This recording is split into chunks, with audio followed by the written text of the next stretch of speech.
Good afternoon, all.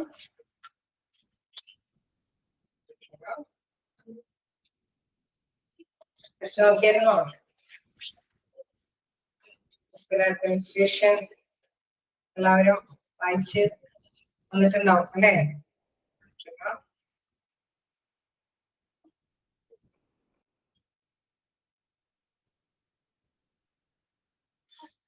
അപ്പൊ നമ്മൾ എവിടെ വരെയാ പറഞ്ഞു നിർത്തിയത്? കഴിഞ്ഞ ദിവസം റിവൈസ് ചെയ്തത് ഫെസിലിറ്റി മാനേജ്മെന്റ് ആൻഡ് സേഫ്റ്റി പറഞ്ഞിരുന്നോ?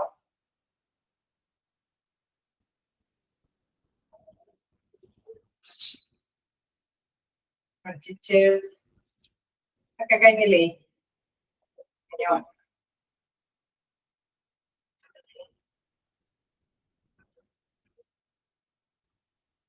ഇവിടെ വരെയാ നമ്മൾ റിവൈസ് ചെയ്തത്? നോക്കുന്നുണ്ട് ആരെങ്കിലും? സൺഡേ ഒക്കെ കിട്ടിയോടുകൂടി പോയി അല്ലേ?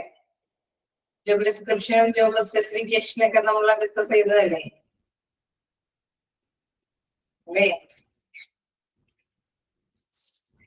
പിന്നെ എവിടെ വരെയാ ഇന്റർവ്യൂ കാര്യങ്ങളൊക്കെ ഡിസ്കസ് ചെയ്തു. ഫിനാൻഷ്യൽ മാനേജ്മെന്റ് ബഡ്ജറ്റ് അല്ലെ, അതിന്റെ കുറച്ച് വരെ എത്തി നമുക്ക് തോന്നുന്നു. ഇവിടെ എന്താണ് tools of monitoring the budget, monthly statement, excess statement, accounting, auditing. അതായത് നമ്മൾ ഈ പറഞ്ഞ മാതിരി തന്നെ ബഡ്ജറ്റ് കാര്യങ്ങൾക്ക് വേണ്ടിയിട്ട് എന്തൊക്കെയാണ് ഉപകാരപ്രദമാക്കുക എന്നുള്ള രീതിയിലൊക്കെ ക്വസ്റ്റ്യൻസ് വന്നു കഴിഞ്ഞാലുള്ള കാര്യമാണ് നമ്മൾ ജസ്റ്റ് ഡിസ്കസ് ചെയ്ത് നടത്തിയത്. ഇനി അതുമായി ബന്ധപ്പെട്ട ആ രീതിയിൽ തന്നെ ചോദ്യങ്ങൾ ചോദിച്ചു കാണാറുണ്ട്. ഹോസ്പിറ്റൽ അഡ്മിനിസ്ട്രേഷൻ ആണ് നമ്മളെ റിവിഷനാണ് കേട്ടോ, റിവിഷനാണ്. നമ്മുടെ ചാപ്റ്റേഴ്സ് ഒക്കെ എടുത്ത് തരുന്നു. എല്ലാ ചാപ്റ്റേഴ്സും എടുത്ത് തരുന്നില്ലേ? എല്ലാ ടീച്ചേഴ്സിന്റെയും കവർ ചെയ്തില്ലേ? ഇപ്പൊ റിവിഷനും കൂടി കഴിഞ്ഞാൽ നിങ്ങൾക്ക് എക്സാം അപ്പോ പ്രിപ്പയർഡ് തന്നെ ആയിട്ട് ആക്ച്വലി ചെയ്യാം. ഓക്കെ, അപ്പൊ നമ്മള് നിർത്തിയത് അല്ലെ, നമ്മൾ ഡിസ്കസ് ചെയ്തു ഒരു ക്വസ്റ്റ്യൻ. എനിക്ക് തോന്നുന്നു ലാസ്റ്റ് നമ്മൾ ഡിസ്കസ് ചെയ്ത ക്വസ്റ്റ്യൻ തന്നെയാണെന്ന് തോന്നുന്നു. A monthly statement and excess statement are tools for monitoring the. ഇതിനു വേണ്ടിയിട്ടാണ് മന്ത്ലി സ്റ്റേറ്റ്മെന്റ് ഒക്കെ, ആ ടൂളുകൾ മന്ത്ലി സ്റ്റേറ്റ്മെന്റ് കാര്യങ്ങളൊക്കെ കാണുന്നത് ഇതിനു വേണ്ടിയിട്ടാണ്. ടൂൾസ് ഫോർ ദ, ഞാൻ ഓപ്ഷൻസ് പറയാം. Staff morale, patient satisfaction, equipment, inventory, budget. ഇതിനു വേണ്ടിയിട്ടാണ് monthly statement and excess statement are a tool for the staff morale, patient satisfaction, equipment inventory, budget. Yes, budgetന് വേണ്ടിയിട്ടുള്ള tool ആണ് അല്ലെ, ഇങ്ങനെയുള്ള കാര്യങ്ങളൊക്കെ കൈകാര്യം ചെയ്യാനുള്ളത്. ഓക്കെ, ഇനി നമുക്കറിയാം ഇതുമായി ബന്ധപ്പെട്ട കുറച്ച് അല്ലെ നമ്മൾ കണ്ട എലമെന്റ്സിൽ വരുന്ന കാര്യങ്ങളൊക്കെ തന്നെയാണ്. The supply of the right thing at the right place at the right time and the right cost is the goal of. എന്തിന്റെയാണത്? Materials management, time management, financial management and personnel management. Yes, materials management അതൊക്കെ താഴെ തന്നെ കിടപ്പുണ്ട് അല്ലെ. ഇങ്ങനെ താഴേക്ക് തന്നെ നമുക്ക് കണ്ടാൽ അറിയാം. The supply of right thing at the right place at the right time and right at the right cost. ഇതിന്റെയാണ് മെറ്റീരിയൽസ് മാനേജ്മെന്റ്. സിമ്പിൾ ആയിട്ടുള്ള ക്വസ്റ്റ്യൻസ് ഒക്കെ ആണെങ്കിൽ ജസ്റ്റ് ഒന്ന് മനസ്സിലാക്കി പോകാനായിട്ട് തന്നെ ശ്രമിക്കാം. അപ്പോൾ ഇതുമായി ബന്ധപ്പെട്ട റിക്രൂട്ട്മെന്റ് എന്താണ്, പ്ലേസ്മെന്റ് അല്ലെങ്കിൽ ഈ പറഞ്ഞ ജോബ് ഡിസ്ക്രിപ്ഷനും സ്പെസിഫിക്കേഷനും ഒക്കെ ഒന്ന് മാറിപ്പോവാതിരിക്കാനായിട്ട് ശ്രമിക്കാം. പിന്നെ കുറെ പേരുടെ പേരുകളൊക്കെ നമ്മൾ ഡിസ്കസ് ചെയ്തിരുന്നു അല്ലെ, പ്ലാനിങ്ങിന്റെ കാര്യത്തിലും അല്ലെ, മില്ലറ്റും ടൈലറും അങ്ങനെ കുറെ പേരുടെ പേരുകളൊക്കെ ഡിസ്ക്രൈബ് ചെയ്ത് പറഞ്ഞിരുന്നു ഡെഫിനിഷൻസ് ഒക്കെ. അപ്പൊ അതൊക്കെ ആ പേരുകളൊക്കെ വെച്ചിട്ടുള്ള ഡെഫിനിഷൻസ് ബൈഹാർട്ട് പഠിക്കേണ്ട, പക്ഷെ ആ പേരുകളൊക്കെ മസ്റ്റായിട്ട് മനസ്സിലാക്കി പഠിക്കാനായിട്ട് ശ്രമിക്കുക. സോ അത് ഏതെങ്കിലും ആരാണ് എന്നുള്ള രീതിയിൽ ചോദ്യങ്ങൾ വന്നു കഴിഞ്ഞാൽ അത് നോട്ട് ചെയ്ത് പോകാനായിട്ട് ശ്രമിക്കാം. Then 6 steps in a better time management. അതിൽ കൃത്യമായിട്ട് പറയുന്നുണ്ട് personal performance curve, planning of set priorities, evaluate എന്നൊക്കെ പറഞ്ഞുകൊണ്ട് ഒരു 6 സ്റ്റെപ്സുകൾ പറയുന്നുണ്ട്. ഫെസിലിറ്റി മാനേജ്മെന്റ് എന്താണ് ഫെസിലിറ്റി മാനേജ്മെന്റ് എന്നുള്ള രീതിയിൽ ക്വസ്റ്റ്യൻസ് വന്നു കഴിഞ്ഞാലും നോക്കാം. ഫെസിലിറ്റി മാനേജ്മെന്റ് എന്ന് പറയുന്നത് എന്താണ്? Daily operations necessary to ensure physical environment supports organisations needs and functions അല്ലെ. ഓർഗനൈസേഷന്റെ ആവശ്യങ്ങൾ അല്ലെങ്കിൽ കറക്റ്റ് ആയിട്ടുള്ള പ്രവർത്തനങ്ങൾ നടപ്പാക്കാൻ ആവശ്യമായിട്ടുള്ള നെസസറി ആയിട്ടുള്ള കാര്യങ്ങൾ ഓപ്പറേഷൻസ് അല്ലെ. അവിടെ അത്തരത്തിലുള്ള ഫെസിലിറ്റി കാര്യങ്ങളൊക്കെ കൈകാര്യം ചെയ്യുന്ന ഫെസിലിറ്റി മാനേജ്മെന്റ് ആണ്. സോ അതൊക്കെ ഓർത്ത് വെച്ചേക്കാം. ഫങ്ഷൻസ് ഓഫ് ഫെസിലിറ്റി മാനേജ്മെന്റിൽ നമുക്കറിയാം എന്താണ് streamlining process, supporting people, managing project, integrated technology, maintaining and optimising facilities. Okay, ഇതെല്ലാം തന്നെ നിലനിർത്തി കൊണ്ടുപോയാലാണ് അവിടെ ആ കാര്യങ്ങളെല്ലാം നിർവഹിച്ച് പ്രോപ്പറായിട്ട് നിർവഹിച്ച് പോകാനായിട്ട് സാധിക്കുകയുള്ളൂ. ഓക്കെ, നമുക്കപ്പോ എന്തെങ്കിലും ക്വസ്റ്റ്യൻസ് ഒക്കെ ഒന്ന് ചോദിച്ചു പോകാനായിട്ട് ശ്രമിക്കാം. അങ്ങനെ വരുമ്പോൾ നമുക്ക് ആൻസർ കറക്റ്റ് ആയിട്ടൊന്ന് പോകാനായിട്ട് പറ്റുമെന്ന് നോക്കാം.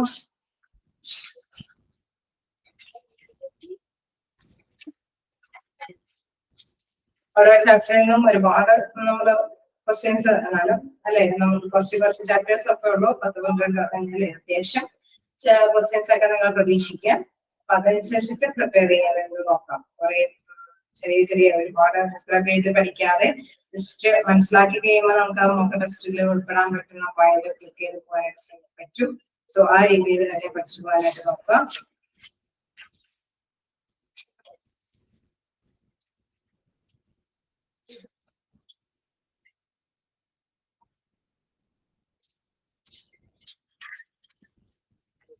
When the engineering or work practice control are not feasible, what is required? അത് അങ്ങനെ ഒരു ക്വസ്റ്റ്യൻസ് വന്നു കഴിഞ്ഞാൽ എങ്ങനെയാണ്, എന്താണ് അവർ ചോദിക്കുന്നത്, ഉദ്ദേശിക്കുന്നത്? Engineering or work practice controls are not feasible, what is required? Okay, അവിടെ നമ്മുടെ താഴേക്ക് നോക്കുകയാണെങ്കിൽ പേഴ്സണലിന്റെ കാര്യങ്ങളാണ് നമ്മളവിടെ കൃത്യമായിട്ട് എടുത്തു പോകുന്നത്. അപ്പൊ എഞ്ചിനീയറിംഗ് ലെവലിലൊക്കെ നോക്കുമ്പോൾ ഇവിടെ കൃത്യമായിട്ട് പറയുന്നുണ്ട് അഡ്മിനിസ്ട്രേറ്റീവ് കൺട്രോളില് കൃത്യമായിട്ട് പറയുന്നുണ്ട് when effective work practice under engineering control are not feasible to achieve the permissible exports limit. അല്ലെ, ഇവിടെ കൃത്യമായിട്ട് നമുക്കറിയാം അഡ്മിനിസ്ട്രേറ്റീവ് ലെവലിൽ കൺട്രോളിംഗ് പവർ ഉണ്ടാവണം എല്ലാ കാര്യത്തിലും. അതല്ലെങ്കിൽ മിസ്യൂസ് ആയിട്ട് വരാനായിട്ടുള്ള സാധ്യതകൾ കൂടുതലാണ് അല്ലെ.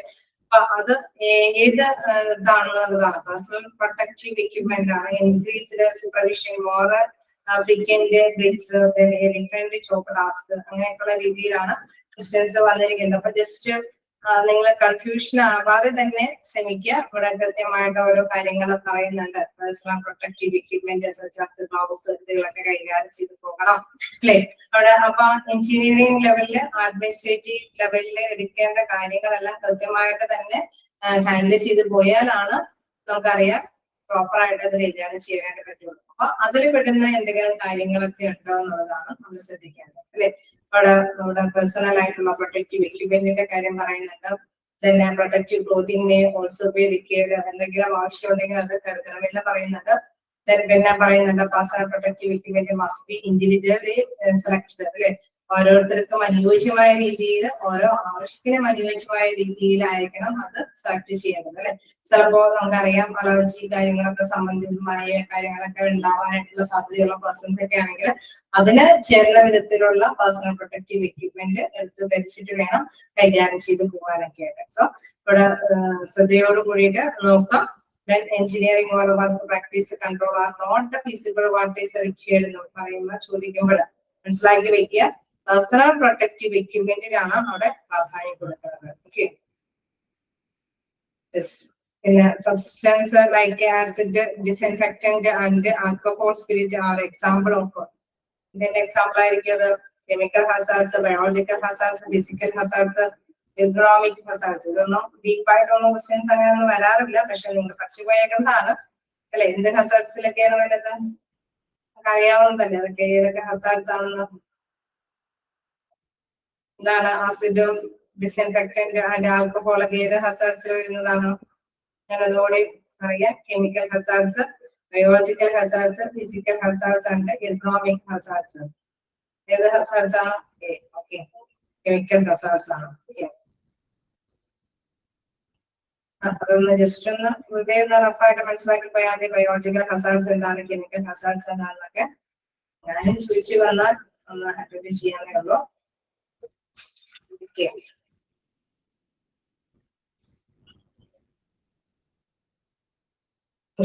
ഈ ചാപ്റ്റർ അത്രയും ബുദ്ധിമുട്ടായിട്ട് തോന്നുന്നില്ല അല്ലെ? സിമ്പിൾ ആയിട്ടുള്ള ചാപ്റ്റർ അല്ലേ?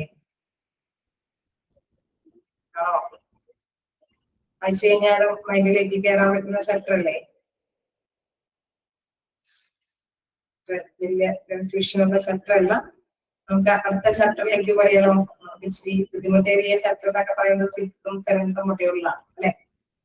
6th 7th പോയാലോ? ഓക്കെ, സിമ്പിൾ ആയതുകൊണ്ടാണ് ക്വസ്റ്റ്യൻസ് പറയുന്നുണ്ട്. പക്ഷെ നമുക്ക് അറിയാവുന്ന കുറെ കാര്യങ്ങളൊക്കെ തന്നെയാണ്. നിങ്ങൾ സിമ്പിൾ ആയിട്ട് മോക്ക് ടെസ്റ്റ് ആണെങ്കിൽ നിങ്ങൾക്ക് എനിക്ക് തോന്നുന്നു വലിയ കൺഫ്യൂഷൻ ആയിട്ടുള്ള ക്വസ്റ്റ്യൻസ് ഒന്നും കാണാറില്ല. വളരെ സിമ്പിൾ ആയിട്ടുള്ള കാര്യങ്ങളൊക്കെ തന്നെ കാണാറ്. സോ അതനുസരിച്ച് ഇന്നലെ ചെയ്യാൻ ശ്രമിക്കാം. നമുക്ക് 6th മൊഡ്യൂളിലേക്ക് പോവാം. ഓക്കെ ആണോ? 5th മൊഡ്യൂളോ എന്തെങ്കിലും റിവൈസ് ചെയ്യേണ്ടതുണ്ടോ? ഞാൻ ഹസാർഡ്സിനെല്ലാം കൂടുതൽ ഡീപ്പായിട്ടൊന്നും പറഞ്ഞില്ല കേട്ടോ, കാരണം നമുക്ക് അറിയാവുന്ന കാര്യം ആയതുകൊണ്ടാണ് അതൊക്കെ ഞാൻ വിട്ടുവാണത്. കെമിക്കൽ ഹസാർഡ്സ്, ബയോളജിക്കൽ ഹസാർഡ്സ് ഒക്കെ എസ്എയിൽ തന്നെ നമ്മള് അതിൽ തന്നെ നമ്മൾ പഠിച്ചുപോയതാണ്. പിന്നെ അതേമാതിരി തന്നെ വലിയ സേഫ്റ്റി ഡാറ്റ കാര്യങ്ങളെ കുറിച്ചിട്ടും നമുക്ക് അറിയാവുന്നതാണ്. ട്രെയിനിങ്, ഹസാർഡ്സ് ലീസ്റ്റിനെ കൈകാര്യം ചെയ്യുന്ന രജിസ്റ്റർ അല്ലെ, സ്കിൽ, ഹ്യൂമൻ ഇൻഫെക്റ്റഡ് പാർട്സുകളൊക്കെ എന്താണെന്നത് തിരിച്ച് തന്നെ അത് കൈകാര്യം ചെയ്ത് പോകാന്നുള്ളതൊക്കെ വളരെ സിമ്പിൾ, വലിയ കുഴപ്പമില്ലാത്ത ചാപ്റ്റർ ആണ്. ഓക്കെ, നമുക്ക് 6th മൊഡ്യൂളിലേക്ക് പോവാം. 6th മൊഡ്യൂളില് നമ്മുടെ വിശേഷപ്പെട്ട ഒരു ചാപ്റ്റർ ഉണ്ട്. വളരെ സിമ്പിൾ ആയിട്ട് പറയാൻ പറ്റില്ല അല്ലെ? നമ്മുടെ മൈൻഡിലേക്ക് പല രീതിയിലൊക്കെ കൊണ്ടുവരേണ്ട ആശയങ്ങളൊക്കെ വെച്ചിട്ടുള്ള ഒരു ചാപ്റ്റർ ആണ്.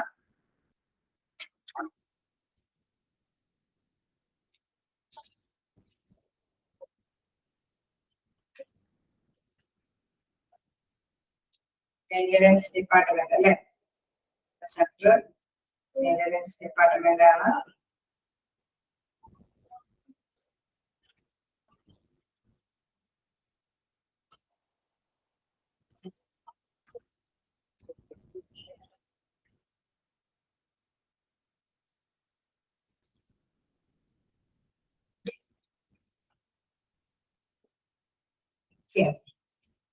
മെയിൻ്റനൻസ് ഡിപ്പാർട്ട്മെന്റിലെ ഞാൻ കുറച്ച് ക്വസ്റ്റ്യൻസ് തന്നെ ചോദിക്കാം. സിമ്പിൾ ആയിട്ടുള്ള കുറെ ക്വസ്റ്റ്യൻസ് ഒക്കെ നമ്മൾ പഠിച്ചൊക്കെ പോയിട്ടുണ്ട്. അത്യാവശ്യം നമുക്ക് റെസ്പെക്ട് ഉൾപ്പെടുത്തി തരാൻ പോയിട്ടുണ്ട്.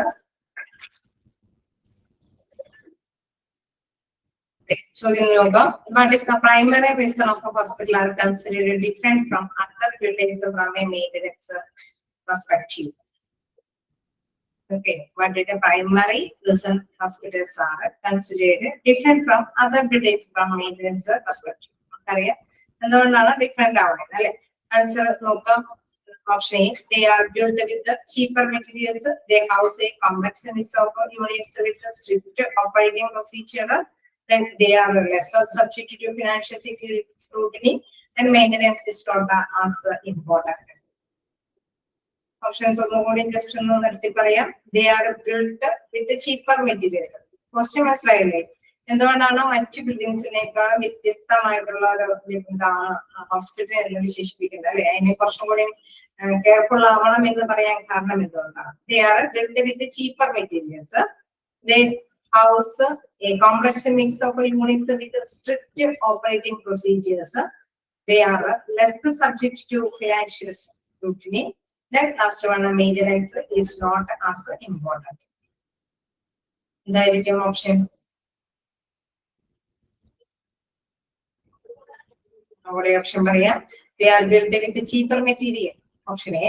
Option B, they house a complex mix of units with strict operating procedures. The third option, they are less subject to financial scrutiny. Then fourth, maintenance is not as important. Option B. അവിടെ strict operating procedures ഒക്കെ follow ചെയ്യണം അല്ലെ. അതുകൊണ്ടാണ് മറ്റു ഡിപ്പാർട്ട്മെന്റിൽ നിന്ന് അത് വ്യത്യസ്തമാണെന്ന് പറയാം. ഓക്കെ, നെക്സ്റ്റ് ക്വസ്റ്റ്യൻ നോക്കാം. Predictive maintenance is described as being ideal for what type of assets? Okay, low risk assets, option A. Option B, non-critical assets. Option C, high risk assets. Then option D, assets in the storage. Predictive maintenance described. ഇതിലൊക്കെ വളരെ ചീപ്പായിട്ടുള്ള കുറച്ച് കാര്യങ്ങളൊക്കെയാണ്, നമുക്ക് അറിയാവുന്ന കാര്യങ്ങളൊക്കെയാണല്ലോ. 24/7 service ഒക്കെയാണ്. ഇപ്പൊ ഇതിന്റെ കാര്യം എന്തുകൊണ്ടാന്ന് വെച്ചാൽ നമുക്കറിയാം, നല്ല കൃത്യമായിട്ടുള്ള സ്ട്രിക്റ്റ് ആയിട്ടുള്ള പോളിസികളൊക്കെ കൈകാര്യം ചെയ്തുകൊണ്ടാണ് ഈ ഹോസ്പിറ്റലിന്റെ മെയിൻ്റെനൻസ് കാര്യങ്ങളൊക്കെ ഡിഫറെന്റ് ആയിട്ട് പറഞ്ഞത്. അപ്പൊ അത് കണ്ടത് നമ്മള് തന്നെ ഇനി അതിന്റെ ടേംസിലേക്ക് പോവുകയാണെങ്കിൽ ഇവിടെ എന്താണ് പ്രഡിക്റ്റീവ് അല്ലെ. ഇവിടെ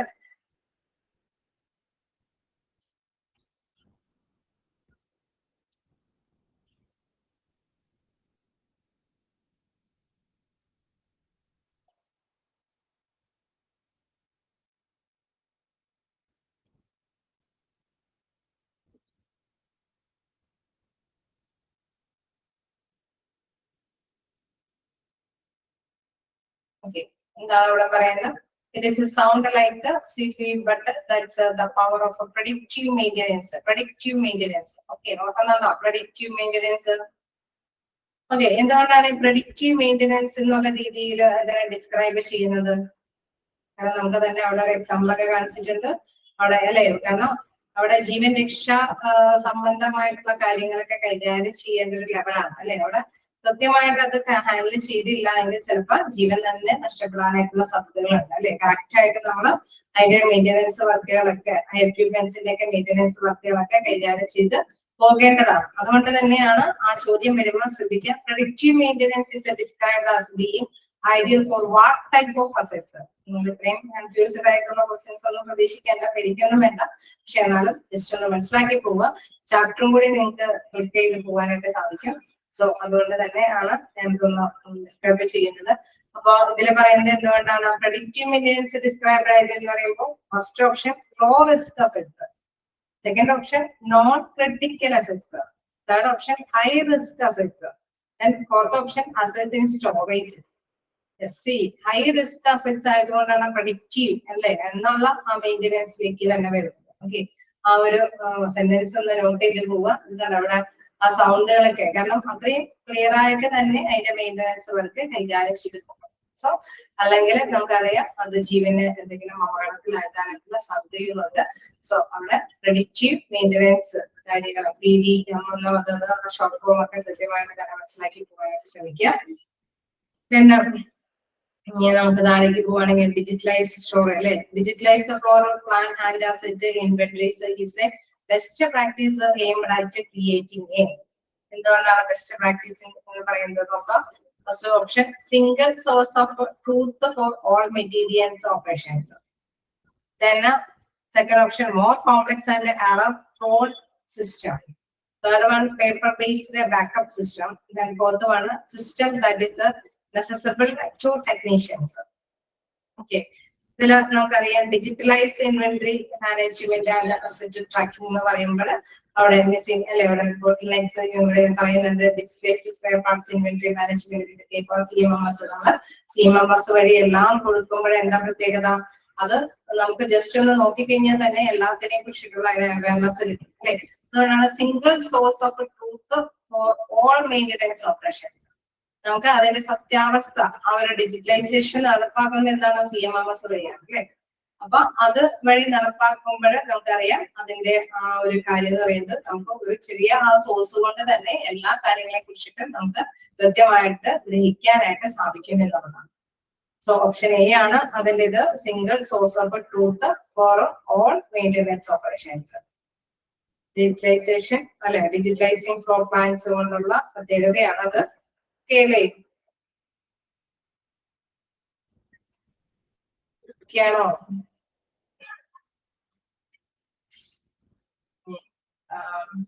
കൺഫ്യൂസ്ഡ് ആയിട്ടുള്ള ക്വസ്റ്റ്യൻസ് മാത്രമേ ഞാൻ തെരഞ്ഞെടുത്ത് ചോദിക്കുന്നുള്ളൂ. ഒരു ചെറിയ ക്വസ്റ്റ്യൻ നോക്കാൻ നമുക്ക് അറിയാവുന്നതായിരിക്കും. The term MRO inventory in the scope of maintenance management refers to MRO term. Medical records, office inventory, maintenance, repair, and operation inventory. So inventory. Yes, option D. MBO, MBO inventory. So let's check that.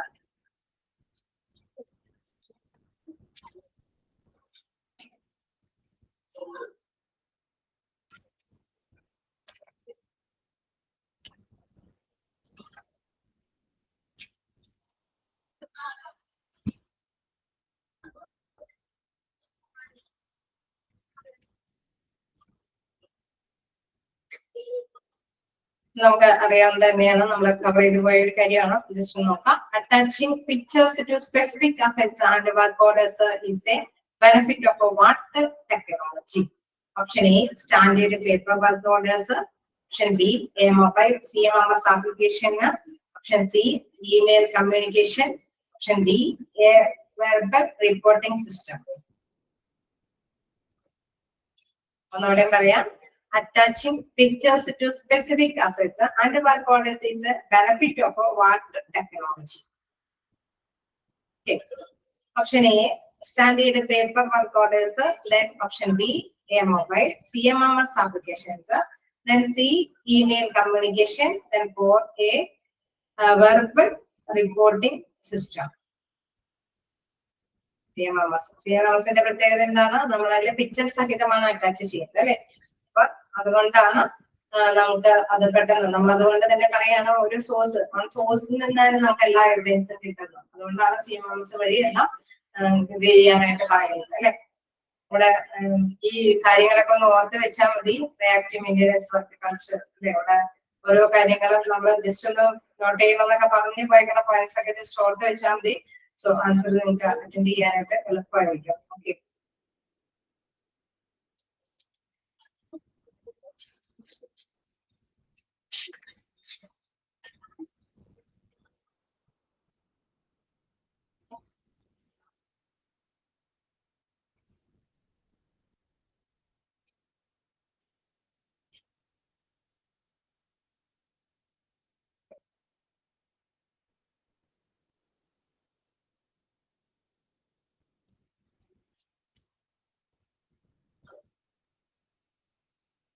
ഞാൻ എന്തോരം എടുത്ത് just പോകേണ്ടതുണ്ടോ? പറഞ്ഞു പോകേണ്ടതുണ്ടോ? ഉണ്ടോ? നമുക്ക് വീട്ടിൽ പോകേണ്ടതുണ്ടോ? അല്ലെങ്കിൽ ഇങ്ങനെ എടുത്ത് പോയാൽ മതിയോ? ഒന്ന് ചോദിച്ചു പോയാൽ മതിയോ?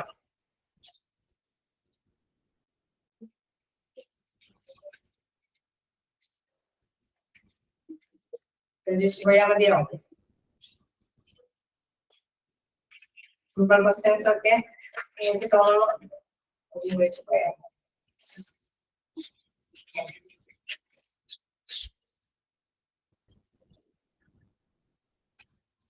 when equipment like the electrical system must be shut down for maintenance, what must be arranged? A temporary closure of the entire hospital and an alternative or a backup, a notice to local newspaper, a disconnect on a patient basis.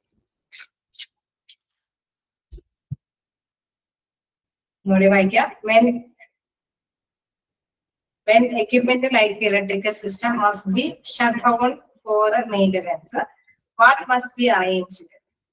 A temporary closure of the entire hospital, an alternative or backup, a notice to the local newspaper, a discount on a patient basis. Okay, നമ്മള് ഭയങ്കരമായിട്ട് ശ്രദ്ധിക്കണമെന്ന് പറഞ്ഞ അല്ലെ? ഭയങ്കരമായിട്ട് productive ആയിട്ടുള്ള materials ആണെന്നുള്ളതൊക്കെ പറഞ്ഞു. അപ്പൊ അതുകൊണ്ട് തന്നെ നമ്മൾ എന്ത് ചെയ്യണമെന്ന് പറഞ്ഞാൽ ഒരെണ്ണത്തിന് പകരം മറ്റൊന്ന് കരുതി വെക്കണം അല്ലെ? എന്തെങ്കിലും മെഷീൻസിന് എന്തെങ്കിലും ഇതുകൾ ഉണ്ടെങ്കിൽ അല്ലെ? അതുകൊണ്ടാണ് പറയുന്നത് when equipment like electrical system must be shut down for maintenance, what must be arranged? നമ്മൾ എന്താ ചെയ്യാറ്? ഓപ്ഷനിൽ തന്നെ നമുക്ക് ക്ലിയർ ചെയ്ത് മനസ്സിലാക്കി എടുക്കാം. an alternative or backup, അല്ലെ? ഒരു ഓൾട്ടർനേറ്റീവ് അതിന് വേണ്ടിയിട്ട് കരുതി വെക്കണം, അല്ലെങ്കിൽ ബാക്കപ്പ് എടുത്ത് നമ്മൾക്ക് കൈകാര്യം ചെയ്യാൻ പറ്റുന്ന ഒരു സിറ്റുവേഷൻസ് അറേഞ്ച് ചെയ്യാം അല്ലെ? ഫസ്റ്റ് ഇൻട്രൊഡക്ഷനിൽ വരുന്നതാണ്. What kind of working schedule does the hospital maintenance team likely need? A standard 9 to 5 schedule, 24/7 working schedule. A schedule that is active only on weekends. Okay, actually none of them. Okay, working hours are week. We are. Which of the following is an example of a maintenance mistake with the grave implications? A television in a patient room is not working. A defibrillator does not power up when needed. The cafeteria runs out of a particular food item. The floor in a hallway is slightly dirty. The confusion question ഇച്ചിരിയും കൂടി അല്ലെ ventilator, defibrillator, അതേമാതിരി തന്നെ ഡയതെർമി machine എന്നൊക്കെ പറയുന്നത് എന്താണ് കുറച്ചും കൂടി ഇമ്പോർട്ടന്റ് ആയിട്ടുള്ള മെഷീൻസ് ആണ് അല്ലെ. അതായത് നമ്മളുടെ ഓക്കെ ഓപ്ഷൻ ബി ആണ് ഡിഫിബ്രിലേറ്റർ. ഡിഫിബ്രിലേറ്റർ എന്ന് പറയുമ്പോൾ നമുക്കറിയാം ജീവൻ രക്ഷ, അതായത് ശ്വാസം കിട്ടാതെ വരുമ്പോൾ അത്രയും പെട്ടെന്ന് നമുക്ക് ഓൾമോസ്റ്റ് ആവശ്യമുള്ള ഒരു മെഷീനാണ്, ആ എക്യുപ്മെന്റ് ആണ്. സോ അറ്റ് ടൈമിൽ ആ എക്യുപ്മെന്റ് കറക്റ്റ് ആയിട്ട് മെയിൻ്റെനൻസ് കാര്യങ്ങൾ. അതേസമയം ചെറിയ രീതിയിൽ വർക്കിംഗ് റൂമിലെ ടെലിവിഷൻ വർക്കിംഗ് അല്ല എങ്കിലോ ഫുഡില് ഇന്ന കാര്യങ്ങൾ വന്നില്ല എങ്കിലൊക്കെ നമുക്ക് എങ്ങനെയെങ്കിലും തള്ളിക്കളയാവുന്നതാണ്. പക്ഷെ ഇത്രയും ഇമ്പോർട്ടന്റ് ആയിട്ടുള്ള എക്യുപ്മെന്റ് അത് കെയർഫുൾ ആയിട്ട് തന്നെ ഹാൻഡിൽ ചെയ്യേണ്ടതാണ്. സോ ഓപ്ഷനിൽ നിന്ന് തന്നെ ഇത് മനസ്സിലാക്കി എഴുതാനായിട്ട് ശ്രമിക്കുക.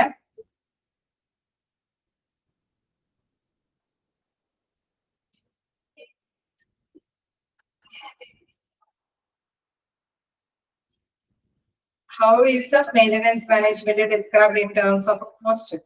A major, first option as a major profit center. Second option as a minor insignificant expenses. Third, as a major cost center that can spiral out of control. Then as a cost that is always fixed and predictable. കോസ്റ്റിന്റെ കാര്യത്തില് അതൊക്കെ ഇവിടെ നമ്മൾ not ചെയ്ത് പോയിട്ടുള്ളത് തന്നെയാണ് തോന്നുന്നത് അല്ലെ. ഇവിടെ പറയുന്നില്ലേ as a major cost center that can spiral out of control.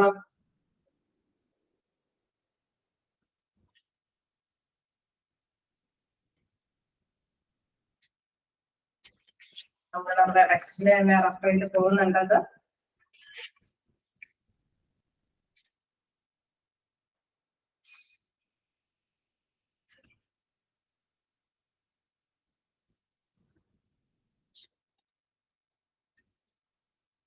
Maintenance cost. Maintenance cost.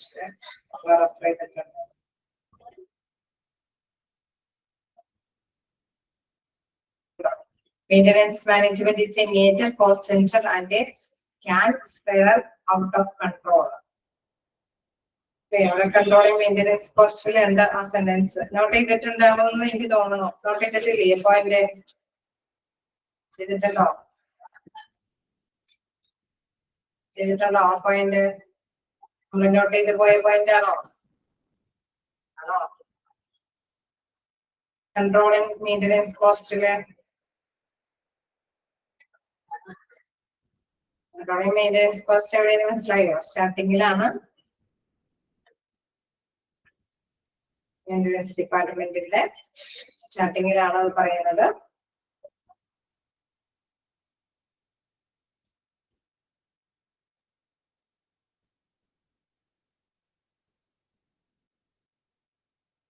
Hospital administrators are under constant demand for care and delivery under tight budget, not unlike maintenance managers. നമ്മളിപ്പോഴും tight budgetil തന്നെ ആ cost കാര്യങ്ങൾ കൈകാര്യം ചെയ്ത് പോകണം.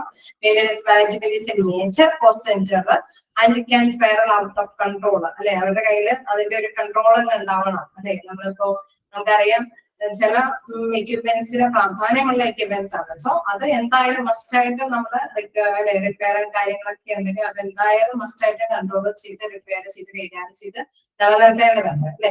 Further maintenance can bloat your operation budget when executed as a part of a larger strategy. It has the potential to considerably reduce your overhead expenses. Okay, നമുക്കറിയാം expenses ധാരാളം വരാതെ എന്നാൽ നമ്മൾ പ്രോഫിറ്റബിൾ ആയിട്ട് മുന്നോട്ട് കൊണ്ടുപോകാൻ പറ്റാത്ത ചിലപ്പോൾ സാഹചര്യങ്ങളുണ്ടാവും. എക്സ്പെൻസ് വരുന്ന ഒരു അല്ലെ നമുക്ക് ചിലപ്പോ നഷ്ടത്തിലായി പോകാൻ പറ്റുന്ന സാഹചര്യങ്ങളും ഉണ്ടാവാം. പക്ഷെ അതേ ടൈമിലും നമുക്കറിയാം ഇങ്ങനെ അത്യാവശ്യം വേണ്ട എക്യുപ്മെന്റ്സ് കാര്യങ്ങളൊക്കെ മസ്റ്റായിട്ട് നമ്മൾ കൈകാര്യം ചെയ്ത് പോകണം. സോ അതിനനുസരിച്ചിട്ടുള്ള ഒരു കൺട്രോളിങ് അല്ലെ പവർ അവിടെ മെയിൻ്റനൻസ് മാനേജ്മെന്റ് കീപ്പ് ചെയ്ത് മുന്നോട്ട് കൊണ്ടുപോകേണ്ടതാണ്. അതുകൊണ്ടാണ് ഇവിടെ ആ ചോദ്യം ഒന്ന് ജസ്റ്റ് ഒന്നുകൂടെ വായിക്കാം. How is the maintenance management described in terms of cost? എങ്ങനെയാണ് ആ മാനേജ്മെന്റ് മെയിൻ്റനൻസ് മാനേജ്മെന്റിനെ കോസ്റ്റില് ടേം ചെയ്യുന്നത്? അതായത് maintenance management is A major cost centre, ഒരു മേജർ ആയിട്ടുള്ള കോസ്റ്റ് സെന്റർ ആണ്. And can spiral out of control അല്ലെ. അവിടെ നമുക്കറിയാം എല്ലാ തരത്തിലെ കാര്യങ്ങളിലും കൺട്രോൾ ചെയ്യും. ഇൻ കേസ് എക്സ്പെൻസ് കൂടുതലായിട്ട് നിൽക്കുന്ന ഒരു ടൈം ആണെങ്കിലും അവിടെ ആവശ്യമുള്ള കാര്യങ്ങൾക്ക് ചെലവഴിക്കാനായിട്ടുള്ള ഒരു കപ്പാസിറ്റി കീപ്പ് ചെയ്യുന്ന ഒരു ഡിപ്പാർട്ട്മെന്റ് ആയിട്ടാണ് മെയിൻ്റനൻസ് മാനേജ്മെന്റ് കീപ്പ് ചെയ്ത് പോകുന്നത്, കോസ്റ്റ് സെന്റർ ഹാൻഡിൽ ചെയ്യുന്നത്. ഓക്കെ, ക്ലിയർ അല്ലേ? ആ സ്ട്രാറ്റജി അവിടെ ആ തന്ത്രപരമായിട്ടുള്ള തീരുമാനമൊക്കെ ഡെവലപ്പ് ചെയ്ത് തന്നെ അവിടെ മുന്നോട്ട് കൊണ്ടുപോകേണ്ടതാണ്. ക്ലിയർ ആണോ? ഓക്കെ ആണോ? ബുദ്ധിമുട്ടേറിയ ചാപ്റ്റർ ആണ്, പക്ഷെ സിമ്പിൾ ആയിട്ടുള്ള ക്വസ്റ്റ്യൻസ് ആണ് കാണാറുള്ളത്. ഞാൻ ഇങ്ങനെ കൺഫ്യൂഷൻ ആയിട്ടുള്ള ക്വസ്റ്റ്യൻസ് മാത്രമാണ് നിങ്ങളോട് ചോദിക്കുന്നുള്ളൂ. സിമ്പിൾ ആയിട്ടുള്ള ക്വസ്റ്റ്യൻസ് ഒന്നും ചോദിക്കുന്നില്ല. നമുക്ക് ടെസ്റ്റിലൊക്കെ അത് ഉൾപ്പെടുത്തിയൊക്കെ പോയിട്ടുണ്ട്. ഓക്കെ,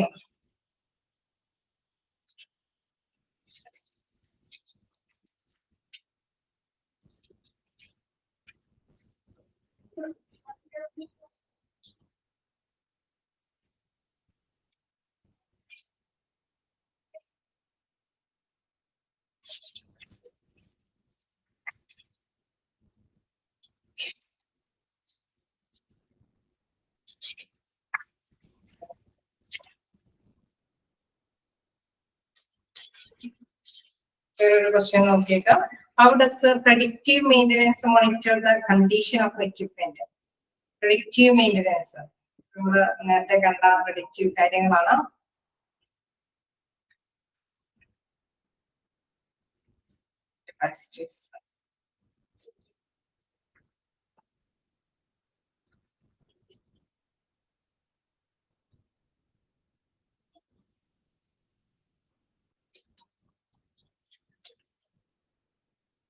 Predictive maintenance നമ്മൾ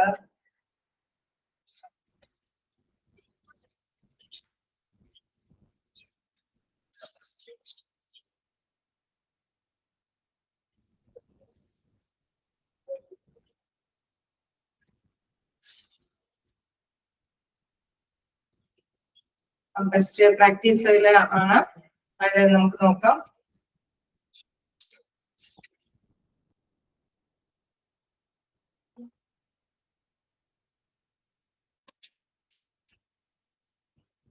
ഇവിടെ ഒരു ക്വസ്റ്റ്യൻ വന്നിട്ടുണ്ട്, അതൊന്ന് ജസ്റ്റ് ഒന്ന് ശ്രദ്ധിക്കേണ്ട ഒരു കാര്യമാണ്. അതായത് ചോദിച്ചേക്കുന്നത് എങ്ങനെയാണ്, എന്താണ് how does the predictive maintenance monitor the condition of equipment? How does the predictive maintenance monitor the condition of equipment? ചോദ്യം ഇതാണ്. Then options തരാം. First, through methods like vibration analysis. B, by asking the doctors for the opinion. Then C, by checking the manufacturer's website. Then D, through patient's feedback forms. Okay, എന്തായിരിക്കും answer? How does the predictive maintenance monitor the condition of equipment?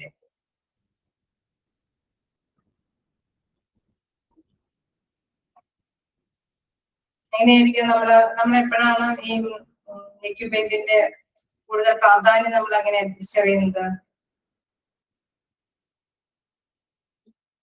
In the simplest terms, predictive maintenance is a precautionary maintenance strategy deal for high risk assets. High risk assets ആണ് നമ്മൾ just കണ്ടു. It monitors the real time conditions of equipment through methods like vibration analysis and alerts maintenance when there's a potential problems. Okay, അവിടെ പറയാണ് എങ്ങനെയാണ് ഈ predictive maintenance monitor ചെയ്യാനായിട്ട് പറ്റുന്നത്. ഏത് രീതിയിലാണ് നമുക്കറിയാം. ജീവനരക്ഷ രീതിയിലുള്ള എക്യുപ്മെന്റ്സ് ഒക്കെ ആവുമ്പോൾ അതിനെ കെയർഫുൾ ആയിട്ട് ഹാൻഡിൽ ചെയ്യണം. അപ്പൊ അതില് എന്തെങ്കിലും ഒന്നല്ലെങ്കിൽ അലാം സെറ്റ് ചെയ്യണം, അല്ലെങ്കിൽ അതിന്റെ വൈബ്രേഷൻ അല്ലെ അത് കേടാവും എന്നുള്ളതിന്റെ ലക്ഷണത്തോട് കൂടിയിട്ടാണ് വൈബ്രേഷൻ കാര്യങ്ങളൊക്കെ ഫീൽ ചെയ്യുന്നത്. സോ അത് മനസ്സിലാക്കിയിട്ടാണ് ഓക്കെ ഈ എക്യുപ്മെന്റ് കുറച്ചും കൂടി കെയർഫുൾ ആയിട്ട് ഹാൻഡിൽ ചെയ്യണമെന്ന്, അല്ലെങ്കിൽ അതിന്റെ ആ ഒരു സമയം അല്ലെ അതിന്റെ ആ ഒരു ഡ്യൂറേഷൻ കാലാവധിയൊക്കെ കഴിഞ്ഞ മെഷീൻ ആണ് എക്യുപ്മെന്റ് ആണെന്ന് മനസ്സിലാക്കി എടുക്കാനായിട്ട് അവർക്ക് സാധിക്കുന്നത്. അതനുസരിച്ചിട്ടാണ് നമ്മൾ റിക്വയർമെന്റും കാര്യങ്ങളൊക്കെ ചെയ്യുന്നത്. സോ അതുകൊണ്ട് തന്നെ ഇവിടെ നോക്കാം, ചോദ്യം ചോദിച്ചിരിക്കുന്നത് ഇങ്ങനെയാണ്, how does the predictive maintenance monitor the condition of equipment. എക്യുപ്മെന്റിന്റെ ആ മോണിറ്റർ കണ്ടീഷൻ എങ്ങനെയാണ്, അത് എക്യുപ്മെന്റിനെ എങ്ങനെയാണ് അത് മോണിറ്റർ ചെയ്യണേന്നുള്ളത് ഇവിടെ നോക്കാം. The monitors the real-time condition of equipment through ഏതുവഴിയാണ് through the method like vibration analysis അല്ലെ ഇവിടെ കൊടുത്തിട്ടുള്ള vibration analysis വഴിയൊക്കെ വേണമെങ്കിൽ മോണിറ്റർ ചെയ്യാം.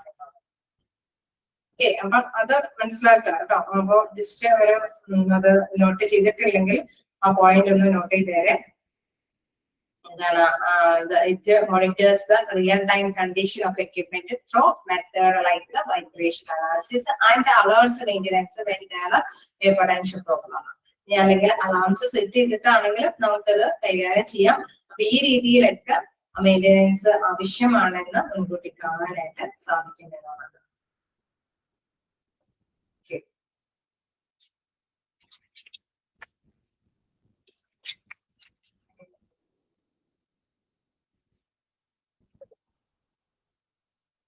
സിമ്പിൾ ആയിട്ടുള്ള ക്വസ്റ്റ്യൻസ് ഒക്കെ കാണാറുണ്ട് കേട്ടോ. ഈ CMMS ഒക്കെ അബ്രിവിയേഷൻ ഒക്കെ എപ്പോഴും കാണാറുള്ള ക്വസ്റ്റ്യൻ ആണ്. CMMS എന്താണുള്ളത് അല്ലെ, പഠിച്ചതിനെ പോവാം. കമ്പ്യൂട്ടർ മെയിൻ്റെനൻസ് മാനേജ്മെന്റ് സോഫ്റ്റ്വെയർ ആണുള്ളത്, പ്രൊഡക്റ്റീവ് മെയിൻ്റെനൻസ് കാര്യങ്ങളൊക്കെ വളരെ സിമ്പിൾ ആയിട്ടുള്ളതൊക്കെ ചോദിച്ചു കാണാറുള്ളൂ. അപ്പോഴൊന്നും ചോദിച്ചു കാണാറില്ല. എങ്കിലും എന്തെങ്കിലും ഒരെണ്ണം ഒന്നോ രണ്ടെണ്ണോ ഒക്കെ വന്നു കഴിഞ്ഞാൽ അതുകൊണ്ടാണ് അപ്പോഴത് മാത്രം നോക്കുന്നത്.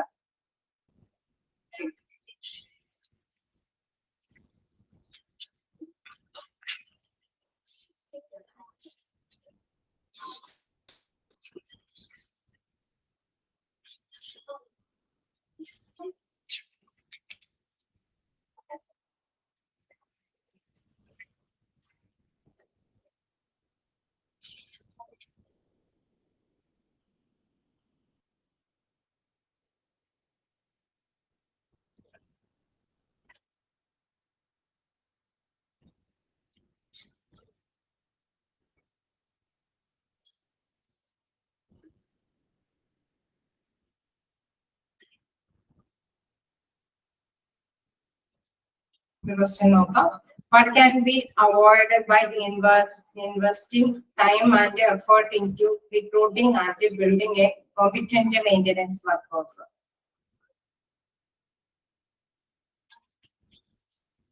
Okay, അവരെ ഇതായിട്ടാണ് ചോദിച്ചേക്കുന്നത്. ഏതാ ചോദിച്ചേക്കുന്നത്? ഇതിലുള്ളത് തന്നെയാണ് ചോദിച്ചേക്കുന്നത്. What can be avoided by investing time and effort into recruiting and building a competent maintenance workforce? ഇതിൽ പറയുന്ന ഓപ്ഷൻസ് നോക്കാം. Option A, the need for any maintenance software. Option B, a cost of operation headaches, technical issues and regulatory fines. Option C, the need to pay competitive salaries. Option D, the requirement to follow safety guidelines. എന്തായിരിക്കും? അതായത് നമ്മൾ കൃത്യമായിട്ട് മെയിൻ്റെനൻസും കാര്യങ്ങളൊക്കെ കൈകാര്യം ചെയ്ത് പോയി കഴിഞ്ഞാൽ ഇതിന് അതുകൊണ്ട് ഉപകാരപ്പെടുക, എന്തൊക്കെ അവോയ്ഡ് ചെയ്യാനായിട്ട് സാധിക്കും? ഓപ്ഷൻ പറയുന്നതിൽ ഒന്നുകൂടി ശ്രദ്ധിക്കുക, എന്തൊക്കെ നമുക്ക് ഒഴിവാക്കി വെക്കാനായിട്ട് സാധിക്കും? Option A, the need for any maintenance software. നമുക്ക് ഒഴിവാക്കി കിട്ടാൻ സാധിക്കുമോ? എന്തെങ്കിലും മെയിൻ്റെനൻസ് സോഫ്റ്റ്വെയർ അതിന്റെ ആവശ്യത്തെ അനുസരിച്ചിട്ട് ഇല്ല, അത് വരുന്നതനുസരിച്ചിട്ട് നമുക്ക് മെയിൻ്റെനൻസ് നടത്തേണ്ടതായിട്ട് വരും അല്ലെ. Next, a host of operation headaches, technical issues and regulatory fines. അതൊക്കെ ഒഴിവാക്കി കിട്ടാൻ സാധിക്കുമോ? കൃത്യമായിട്ട് മെയിൻ്റെനൻസ് കാര്യങ്ങൾ ചെയ്തു പോയി കഴിഞ്ഞാൽ ഇവിടെ കൃത്യമായിട്ട് പറയുന്നുണ്ട്, you can avoid a post operation headaches, technical issues, liability claims and regulatory fines by investing time and effort into recruiting and building a competent maintenance worker.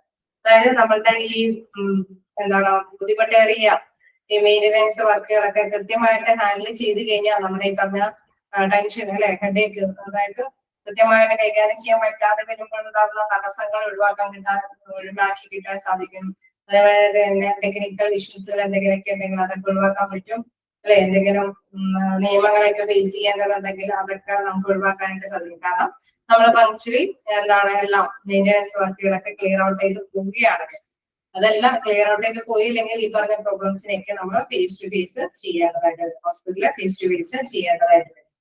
അപ്പോ സ്കിൽഡ് ആയിട്ടുള്ള മെയിൻ്റെനൻസ് ടീമിനെ അവിടെ നിയോഗിച്ച് കൈകാര്യം ചെയ്ത് അവർക്ക് റിക്രൂട്ട്മെന്റ് നടത്തി കൊടുത്തു കഴിഞ്ഞു കഴിഞ്ഞാൽ നമുക്കറിയാം ഈ പ്രോബ്ലംസുകളൊന്നും അല്ലേ, നമുക്കറിയാം ആ ഡിപ്പാർട്ട്മെന്റിലേക്ക് തിരിഞ്ഞു നോക്കേണ്ടതായിട്ട് വരില്ല. മെയിൻ്റെനൻസ് ഡിപ്പാർട്ട്മെന്റ് നന്നായിട്ട് തന്നെ ഹാൻഡിൽ ചെയ്ത് പോകുള്ളൂ. കാരണം നല്ല ടെക്നീഷ്യന്മാരായിരിക്കും, അവർ നല്ല രീതിയിലൊക്കെ തന്നെ എല്ലാം ഹാൻഡിൽ ചെയ്യും. എക്യുപ്മെന്റ്സ് ആണെങ്കിലും ബിൽഡിംഗ് ആണെങ്കിലും മെയിൻ്റെനൻസ് ആണെങ്കിലും എല്ലാം തന്നെ ഇവര് നല്ല പ്രോപ്പർ ആയിട്ട് ഹാൻഡിൽ ചെയ്ത് പോകും. അതല്ല എങ്കിലും തീർച്ചയായിട്ടും നമുക്കറിയാം പല കാര്യങ്ങളെ ഫേസ് ചെയ്യേണ്ടതായിട്ട് വരും അല്ലെ. ഒരു ഡിപ്പാർട്ട്മെന്റിന്റെ പ്രോബ്ലം തീർത്തു വരുമ്പോഴായിരിക്കും അടുത്ത ഡിപ്പാർട്ട്മെന്റിലെ എന്തെങ്കിലും ടെക്നിക്കൽ ഇഷ്യൂസിനെ സോൾവ് ചെയ്യേണ്ടതായിട്ട് വരും. അതല്ലെങ്കിൽ ചിലപ്പോൾ ആണെങ്കിൽ എന്തെങ്കിലും കാര്യങ്ങൾ കൃത്യമായി ചെയ്തില്ലെങ്കിൽ ഫൈൻ അടയ്ക്കേണ്ടതൊക്കെ ആയിട്ട് വരും അല്ലെ. എന്തെങ്കിലും ലീഗൽ ആയിട്ടുള്ള ഇഷ്യൂസുകൾ ഫേസ് ചെയ്യേണ്ടതൊക്കെ ആയിട്ട്. അതാണ് ഇവിടെ കൃത്യമായിട്ട് ചോദിച്ചിരിക്കുന്നത്. എന്താണ് കൃത്യമായിട്ട് അല്ലെ, അവിടെ ചോദ്യം ഇതാണ്, what can be avoided by investing time and effort in to recruiting and building a competent maintenance work force. Competent maintenance work force എന്ന് പറഞ്ഞാൽ നല്ല ടെക്നീഷ്യനെ നമ്മൾ റിക്രൂട്ട് ചെയ്താൽ, നമ്മൾ കണ്ടെത്തി നിയമിച്ച് കഴിഞ്ഞു കഴിഞ്ഞാൽ തീർച്ചയായിട്ടും ഇങ്ങനെ കാണുന്ന പ്രശ്നങ്ങളൊക്കെ നമുക്ക് അവോയ്ഡ് ചെയ്യാനായിട്ട് സാധിക്കുന്നതാണ്. ക്ലിയർ അല്ലേ? ഓക്കെ അല്ലേ? എന്താണ് ചോദ്യം എന്നും മനസ്സിലാണോ? Okay.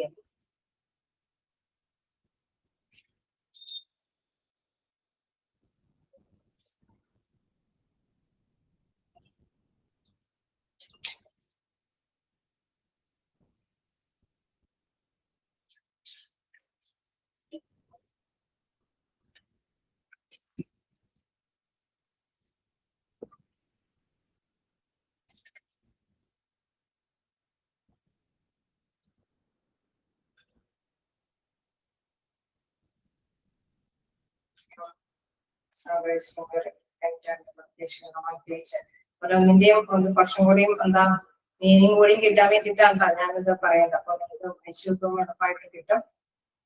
Standardizing your equipment and location nomenclature. Apply ഒരു question നോക്കാം. What is the major benefit of standardizing equipment and location nomenclature across multiple hospital facilities? എന്താണ് നമുക്ക് നല്ല രീതിയിലുള്ള ഒരു നാമകരണം, nomenclature എന്ന് വെച്ചിട്ടാണ് നാമകരണ പ്രക്രിയ നടത്തി കഴിഞ്ഞാൽ എന്താണ് അതിൽ പറയുന്നത്? What is A major benefit? എന്ത് ബെനിഫിറ്റ് ആണ് നമുക്ക് നേടിയെടുക്കാനായിട്ട് സാധിക്കുന്നത്? ഓപ്ഷൻസ് പറയാം. It makes the first option, it makes the reporting less efficient and accurate. Then it allows for more accurate and efficient reporting capabilities. Then third option, it complicates the process of allocating assets. Then fourth option, it is a purely aesthetic change with no practical benefits. Okay. നല്ല കൃത്യമായിട്ടുള്ള രീതിയിൽ നാമകരണം, നമുക്കറിയാം ഓരോ ബിൽഡിങ്ങിനും കാര്യങ്ങൾക്കൊക്കെ കൃത്യമായിട്ടുള്ള നാമകരണം നടത്തി കഴിഞ്ഞാൽ അല്ലെ അതിന്റെ ബെനിഫിഷ്യൽ എന്താണെന്ന് നമുക്ക് കൃത്യമായിട്ട് മനസ്സിലാക്കി എടുക്കാനായിട്ട് റിപ്പോർട്ട് ചെയ്യാനൊക്കെ എളുപ്പമായിരിക്കും അല്ലെ. അവിടെ കൃത്യമായിട്ട് പറയുന്നുണ്ട്. എന്താണ് നമ്മൾ പറഞ്ഞ ഓപ്ഷൻ തന്നെ അവിടെ എടുത്ത് പറയുന്നുണ്ട്. എന്താണ് ഇവിടെ പറയുന്നു?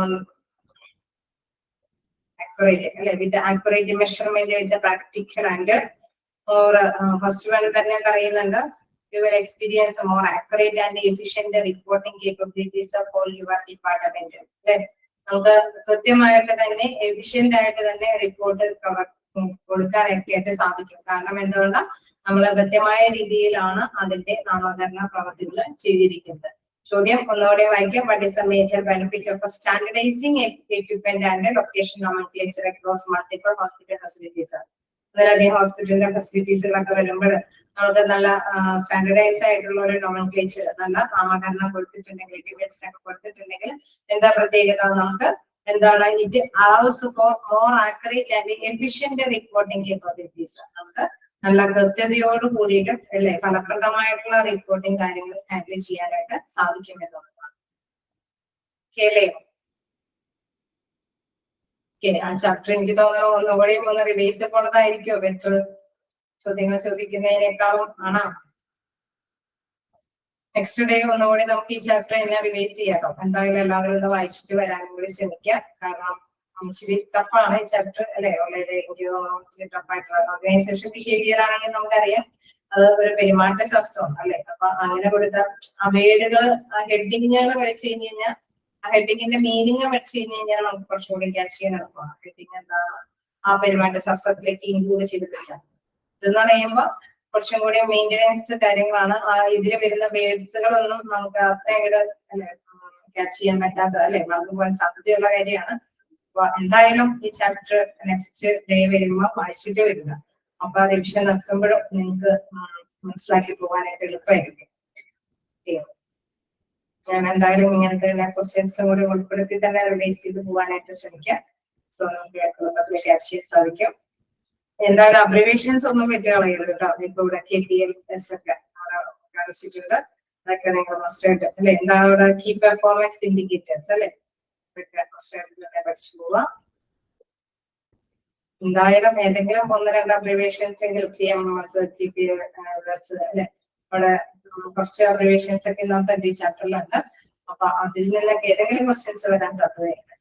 സോ അബ്രിവേഷൻസ് ഒന്നും അറിയാതിരിക്കാം.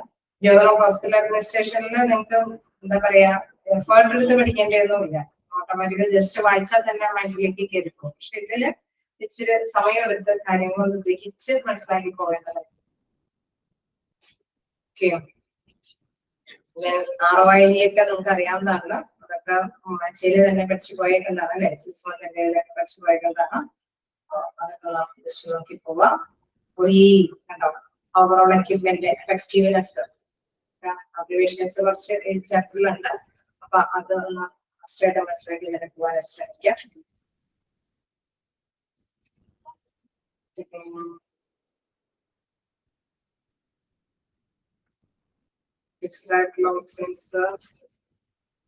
അബ്രിവേഷൻ ഞാൻ ചോദിക്കുന്നില്ല, അതൊക്കെ നമുക്ക് അറിയാവുന്നതാണ്.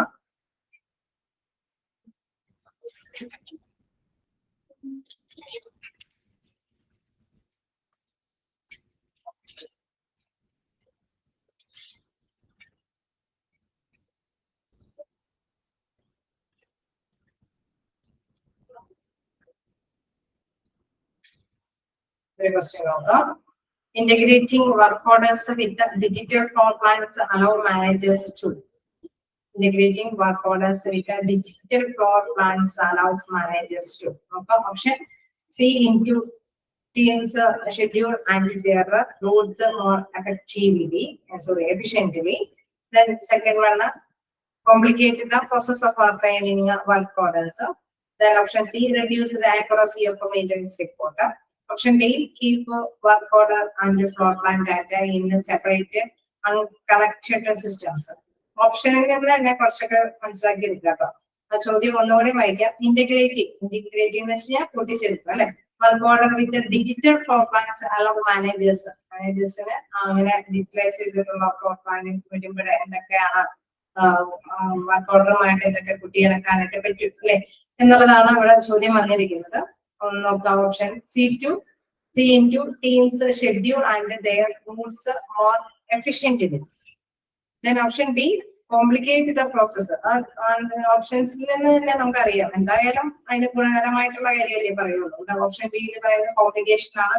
ഓപ്ഷൻ സിയിലാണെങ്കിൽ റിഡ്യൂസ് ആക്യുറസി എന്ന് പറയുന്നത്. ഓപ്ഷൻ ഡിയിലാണെങ്കിൽ keep work order and floor plan data in separate unconnected systems എന്നാണ് പറഞ്ഞിട്ടുള്ളത്. അപ്പൊ ഫസ്റ്റ് നമുക്കറിയാം സി ഓപ്ഷൻ എ അല്ലെ. ഓപ്ഷൻ എ ആണ് അതിന്റെ കറക്റ്റ് ആയിട്ടുള്ള answer. C into teams schedule and their rules more efficient. നമുക്കറിയാം റൂൾസ് എഫിഷ്യന്റ് ആയിട്ട് നമുക്ക് കൈകാര്യം ചെയ്തെടുക്കാനായിട്ട് സാധിക്കും എന്നുള്ളതാണ് അവിടെ കൃത്യമായിട്ട് പറയുന്നുണ്ട്. If you are building drawings and work orders are digital layer these two elements and use this insight to see into your team schedule and their rules. This allows your organization to manage both the corrective work requisites more efficiently and preventive maintenance work order within your CMMS environment quicker and more accurately. ഈ ഒരു പാരഗ്രാഫിനെയാണ് ചുരുക്കിയിട്ടാണ് അവിടെ option കൊടുത്തിരിക്കുന്നത്. So അത് മനസ്സിലാക്കി എടുക്കുക. Digitalise ചെയ്യുമ്പോൾ തീർച്ചയായിട്ടും നമുക്കറിയാം എഫിഷ്യന്റ് ആയിട്ട് ഫലപ്രദമായ രീതിയിൽ ആക്യുറസിയോട് കൂടിയിട്ട് ഹാൻഡിൽ ചെയ്യാനായിട്ട് സാധിക്കും, ഹെൽപ്ഫുൾ ആകും എന്നുള്ള കാര്യം ഓർത്ത് വെക്കുക. ഓക്കെ, ഫ്ലോർ ഡിജിറ്റലൈസേഷന്റെ കാര്യമൊക്കെയാണ് അവിടെ കൊടുത്തിരിക്കുന്നത്. മെയിൻ്റെനൻസ് സ്റ്റാഫില് ഓരോരുത്തരുടെയും അല്ലെ ഡ്യൂട്ടി കാര്യങ്ങളാണ് ഇവിടെ പറയുന്നത്. അപ്പൊ അത് പഠിക്കാൻ എനിക്ക് തോന്നുന്നത് എളുപ്പമായിരിക്കും. അതിൽ നിന്ന് ക്വസ്റ്റ്യൻസ് കാണാറുണ്ട്. അത് വളരെ സിമ്പിൾ ആയിട്ടുള്ള കാര്യമാണ്. ഭാഗമൊക്കെ വളരെ സിമ്പിൾ ആണ്.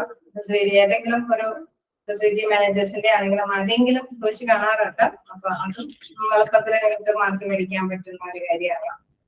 പൊതുവെ വർഷം മുന്നിൽ കാണുന്ന ഭാഗത്തിലാണ് ഇച്ചിരി ടഫായിട്ടുള്ള ഭാഗം. പക്ഷെ നമ്മളിപ്പോ ജസ്റ്റ് ഒന്ന് കവർ ചെയ്ത്, പക്ഷെ ജീവിതം കവർ ചെയ്തേക്കുന്ന ജസ്റ്റ് ഒന്ന് ഓടിച്ചു പോയിട്ടേ ഉള്ളൂ. എന്തായാലും നമുക്ക് നെക്സ്റ്റ് ടൈമില് കുറച്ചും കൂടി അല്ലെ നിങ്ങൾ കൂടി വായിച്ചു വരും, കുറച്ചും കൂടി നല്ല രീതിയിൽ റിവൈസ് ചെയ്യാനായിട്ട് സാധിക്കും. ഓക്കെ, ഹോസ്പിറ്റൽ അഡ്മിനിസ്ട്രേഷൻ ഓക്കെ അല്ലേ? അത് നമുക്ക് റിവിഷന്റെ ആവശ്യമില്ലല്ലോ. ഓക്കെ അല്ലേ? മെയിൻ്റെനൻസ് ഡിപ്പാർട്ട്മെന്റ് നെക്സ്റ്റ് ടൈമിൽ ഒന്നും കൂടി നമുക്ക് റിവിഷൻ നടത്താം. ഓക്കെ, ഇപ്പൊ നെക്സ്റ്റ് ക്ലാസ്സിൽ ഇത് തന്നെ ഒന്നും കൂടി വായിച്ചിട്ട് വരാം. മെയിൻ്റെനൻസ് ഡിപ്പാർട്ട്മെന്റ് ആ ടേംസ് ഒക്കെ ഒന്ന് മറന്നുപോയിട്ടുണ്ടാവും, പക്ഷെ നാളായിട്ടുണ്ടല്ലോ. ഓക്കെ, അപ്പൊ ജസ്റ്റ് മനസ്സിലാക്കിയാൽ മതി. എന്താ സിമ്പിൾ ആയിട്ട് തന്നെ ക്യാച്ച് ചെയ്യാം. അതിന്റെ ജസ്റ്റ് ഐഡിയാസ് ഒന്ന് മനസ്സിലാക്കാം. ചോദ്യം ചോദിക്കുന്നതനുസരിച്ചിട്ട് തന്നെ ഓപ്ഷൻസ് ഉണ്ടാവും. ഓപ്ഷൻസിൽ നിന്ന് തന്നെ നിങ്ങൾക്ക് ആൻസർ ക്ലിക്ക് ചെയ്യാനായിട്ട് എളുപ്പമായിരിക്കും. ഓക്കെ, അപ്പൊ നെക്സ്റ്റ് ടൈമിൽ റെഡി വരില്ലേ? ഒരു ക്ലാസ്സും കൂടി നമുക്ക് ഇതിന് റിവിഷൻ കൊടുത്തു കഴിഞ്ഞാൽ നമുക്ക് ഇത് ക്യാച്ച് ചെയ്യാനായിട്ട് എളുപ്പമായിരിക്കും. അതായത് ഒറ്റ ഒരിക്കലില് വേഗം ഇത്തിരി ഡിഫിക്കൽട്ട് ആയിട്ടുള്ള ക്വസ്റ്റ്യൻസ് മാത്രമേ ചോദിച്ചിട്ടുള്ളൂ. ഓക്കെ, റിവൈസ് ചെയ്ത് തന്നെ വരാനായിട്ട് ശ്രമിക്കാം. Okay, thank you.